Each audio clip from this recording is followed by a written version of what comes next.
خجی ویډیو شروع ده دا په دې ماشين باندې الو بس یو منټ تاسو پکې الو څنګه ورچولو دا ماشين دی الو داسې کې خودلو او دې له زور ورکړلو دې خواته نه داسې مطلب دا چې دا فرنچ فرایز چې ورته وي او کم چپس چې کوم دي دا نری کټ شو دغه طریقې سره دا ټول الوګان لګیا دي نری کټ شو اوس پر دې مساله چې کوم دا بیسن تیاریږي حجی دا پتیله کې واچول شو حجی درته وایا تل اول خپل تعارف وکړو کا ستا پوره نوم څه دی تیمور خان تیمور خان تاسو چې پدې کې دا کوم مساله ورشوي کنه مرچکی دي څه دي دنیا دا مرچکی دي زیره ده حجی دنیا دا مرچکی دي او زیره ده او مالګه پکې شامل ده کنه حجی تاسو پدې باندې تقریبا څو چمچ دا ور واچول دا 2 چمچ ور واچول ډکه حجی مطلب دا چپس او پاستا ور واچول چې دا جذب کې خپل کې ذایقه پکې راشي حجی بیا پکې دا بیسن دي پکوړو والا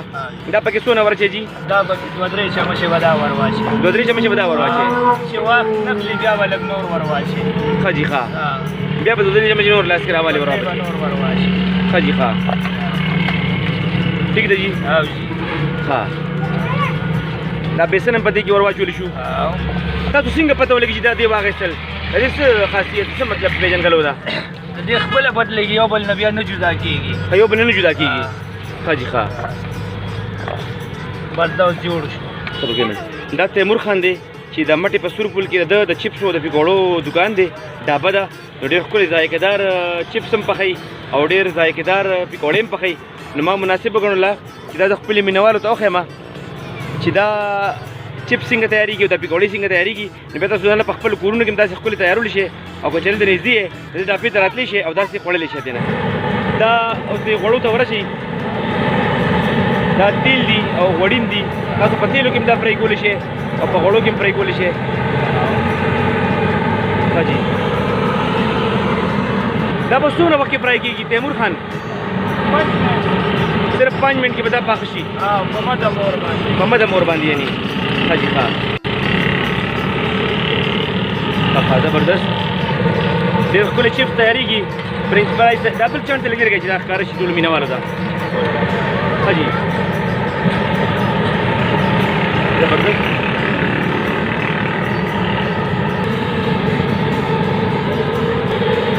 تیمور خان تر څو پورې چې دا چپس پخېږي که نه د هغې پر تا سره موږ لږ دوې خبرې وکړو څومره وخت ستا د دوکان دی دلته اوس کال یو نیم وشو 14-15 کال ډېری بازار کې تېر کړل هلته هم یو ګډی شته حاجي ښا نو څنګه ستاسو سیل څنګه دی سیل وسلې گزاره کوي الحمدلله وسکار چلېږي وخت سات تېرېږي ښه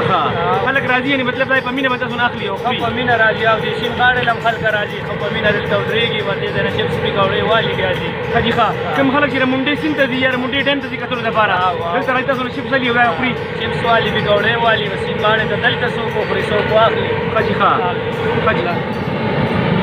ښه تیمور خان تاسو موږ ته دا ووایه چې دا موږ په خپل کور کې پخولی شو که نه او جي کور کې پخوي به دغه طریقې نه دغه مسالې دي کور هم پخولی شي حاجي ښا ښه مطلب څه مشکلات پکې نشته هېڅ مشکلات نشته به دغه مسالې دي دغه طریقې ده حاجي او څونه په مده مور پخې هغه نه به مزېدار راځي حاجي ښا ټیک شو حاجي دا چپس اوس تیار شو دا تیار او ډېر ښکلی کلر دی دی واپس روباسي دې چاڼ کې بیا چي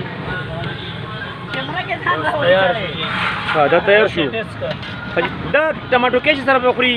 که نه څه سره به دا سره پرې تړي دواړو سره خوړی شي حاجي هر سړي خپل سور دی هر سړي خپل سور دی ماشاءالله زبردست چپس تیار شو جي تیمور خان ستاسو لپاره ډېر ښکلي چپس تیار کړل که دا ویډیو ستاسو خوښه شوي وي مهرباني وکړئ مخکې شیر کړئ ګروپونو کې شیر کړئ او لایک کړئ حاجي تیمور خان ډېر ښکلي چپس تیار کړل دا موږ اوس سکو چې دې ذایقه څنګه ده ټیسټ یې څنګه دي تاسو ته بیا وایو بسم الله الرحمن الرحیم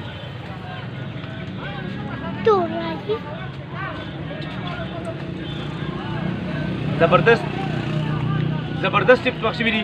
یقین وکړئ په دې کلي کې او د کلي دا ډابه چې کوم ده ډېر ښکلي ذایقهدار چپس دلته هم پخېدي شي تاسو ځان په خپل هم پخولی شئ لږ شان محنت دی سمپل مسالې دي خپل کور کې راواغلې الوګان داسې نري نري کټ کړې او ځان له خپلو مېلمنو له داسې چې په خپله تیاروئ دا دوستولوئ موږ دواګانو یاد ساتئ تر بله ویډیو پورې اجازت غواړم د الله په امان